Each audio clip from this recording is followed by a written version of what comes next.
6 April Kurak Shalni ADC Chongmariwa MP Reboti Tripura Diponi Damtham Jorawa 8 nong Ganganagar Gandachera Kendroni 27 nong Butro Bini Nangkokmani Butrukha Kok tumathumnai rokni bwskango MP koklam narakthani but ruthai chini te ADC Chongmariwa butrui manmabai khasrangjak ni bosaka Het nong Ganganagar Gandachera candidate IPFT ni te BJP ni 24 nong Raima Belini candidate no gobang butbai koplai ungnai hinei khatungjak ni bosaka joto thungkurung bodol no sakno koplai ungnai hinei wanshuklai jak lukorok sabono but rui koplai khaino abo bwskangni salo srai ke nukjangnai BJP IPFT kothajak bodol no koplai ungai ADC hamkrai tubunai hinibo koktuma thumnai rokni bwskango koklamna Rikha MP Reboti Tripura ঠিক বলেছেন পবিত্র ভোটাধিকার ভারতীয় নাগরিকদের এটা আমাদের অধিকার রাজনৈতিক অধিকার আনন্দ খুশির খবর যে আমিও ভোটদান করতে পারলাম সব জায়গায় শান্তিপূর্ণভাবে হচ্ছে ভোটদান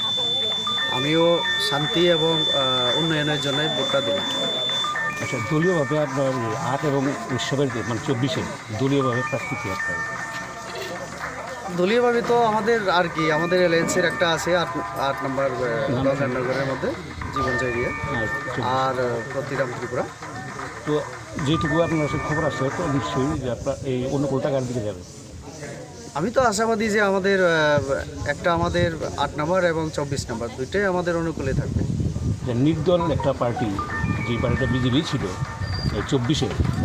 তো সেইবার নির্দল প্রার্থী সে কি আপনাদের প্রতিপক্ষ নির্দল তো মানে নির্দল তার কোনো দল নেই একটা সময় আমাদের সঙ্গে ছিল ঠিক আমাদের দল বহিষ্কার করার পরে তো আমাদের সঙ্গে কোনো সম্পর্ক নাই 6 বছরের জন্য অন্তত আমাদের সঙ্গে তাদের কোনো সম্পর্ক নেই তো আমরা অফিসিয়ালি যাকে আমাদের 24-এ আমরা দিয়েছি উনি আমাদের প্রার্থী আর এলায়েন্স পার্টনার হিসাবে যাকে আমরা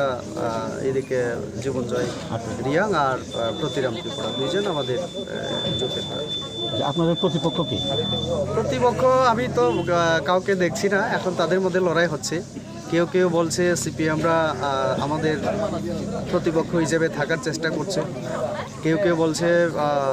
যারা কি বলে খুব নতুন করে আমাদের ত্রিপুরা কেউ বলছে আবার যারা নির্দল তারা থাকবে তো জনগণ যা করার করেছে আর 1 ঘন্টা বাকি আছে তো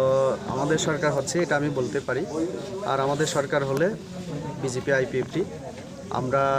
এডিসির উন্নয়ন করব আর যাতে ত্রিপুরা যে শান্তির পরিবেশ এটা যাতে বজায় থাকে